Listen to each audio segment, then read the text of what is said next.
Kwanza kabisa ndugu wanahabari, mimi mnajua ni mtu wa kutoka Singida, mimi ni mbunge kutoka Singida na aliyeteuliwa huyu mimi naweza nikasema ukiachilia mbali kwa mahusiano ya kitaifa kama kiongozi wangu wa kitaifa, lakini huyu mimi ni kaka yangu, tunatoka sehemu moja. Ninamfahamu Mwigulu toka nikiwa nimeanza kuajiriwa kufanya kazi serikalini, hatua zile za mwanzo wakati Mwigulu anaanza ubunge wake wa kwanza. Ni kiongozi ambaye ninamfahamu. Jambo la kwanza, sifa kubwa alionayo Mwigulu ni kiongozi mnyenyekevu sana. Mwigulu ni kiongozi humble, anafikika, anasikiliza, sio mtu wa kujivuna. Kwa hiyo na kwa uzoefu alionao serikalini na kwenye chama, mimi ninafikiri kwamba nchi imepata waziri mkuu sahihi ambaye ataweza kwa kiwango kikubwa sana kuhakikisha kwamba dira ya taifa ya 2025 2030 pamoja na strategic plan ambazo zitakuwa zinaletwa na serikali hapa bungeni kwa aina ya waziri ninayemjua Mwigulu kuwa nafasi ya waziri mkuu, nina imani kubwa sana ndoto, dhamira na dhima ya Rais Daktari Samia Suluhu Hassan itakwenda kutimia hapa bungeni, kwa sababu ninamjua Mwigulu Nchemba ni mtu ambaye anapenda matokeo, ni waziri ambaye anapenda jambo litokee kwa manufaa ya Watanzania. Kwa hiyo naweza nikasema kabisa moyo wangu umepumua, moyo wangu umefurahi, tumepata waziri mkuu sahihi kwa wakati sahihi. Mungu ambariki, tunamuombea sana katika kutekeleza majukumu yake. Kwanza nimpongeze kwa dhati ya moyo wangu kwa kuteuliwa na kuonekana na Mheshimiwa Rais kwa kushika nafasi ya waziri mkuu, ambao nafasi ya adimu, nafasi ya kiutendaji serikalini. Nina imani naye, ninamfahamu tangu nilikuwa mwenyekiti wa vijana wa CCM mkoa wa Arusha.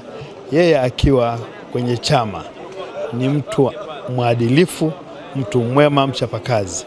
Sisi wengine ambao tuko bungeni na yeye tunamtakia kila laheri, na tunasema Tanzania imempata mtoto anayefanana na wao. Mtoto wa kimaskini, ameishi umaskini miaka 32, anasema miaka 18 peke yake tangu aanze kupata nafuu ya kupata ajira, yeye ndio anaanza kuona kwamba kuna maisha mengine. Alivyokuwa anaelezea Mheshimiwa Waziri Mkuu, unaweza ukahisi anakugusa maisha yako kama na wewe umetokea kwenye maisha kama hayo.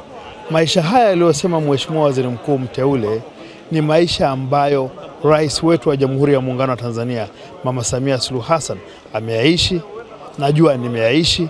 Kwa hiyo anapogusa, na najua Watanzania wengi wameishi maisha haya.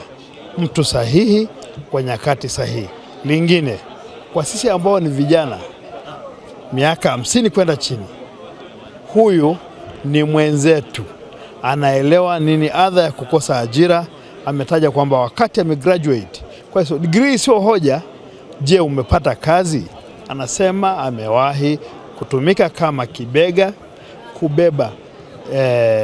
kubeba ile simenti iliyochanganywa zege. Amegusa maisha ya watu, vijana wengi.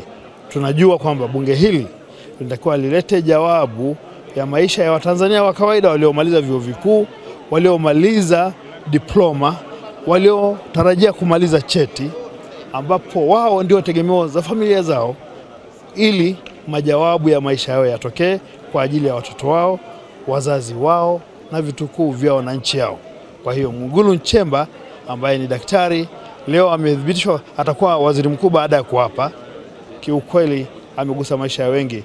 Sisi wengine kama wabunge hili tukufu la Tanzania tunataka kuwatendea Watanzania kwa historia hiyo, kwamba tunajua mahitaji yao, anajua mahitaji yao. Mimi ninachofanya ni kumwombea Mungu ili Mungu aujaze moyo wake ayaishi kama ambavyo ilani yetu ya Chama cha Mapinduzi inasema, lakini pia dira ya 2025-50 inawataka watumishi wa serikali na Watanzania wawe ili kujibu matatizo na changamoto za Watanzania.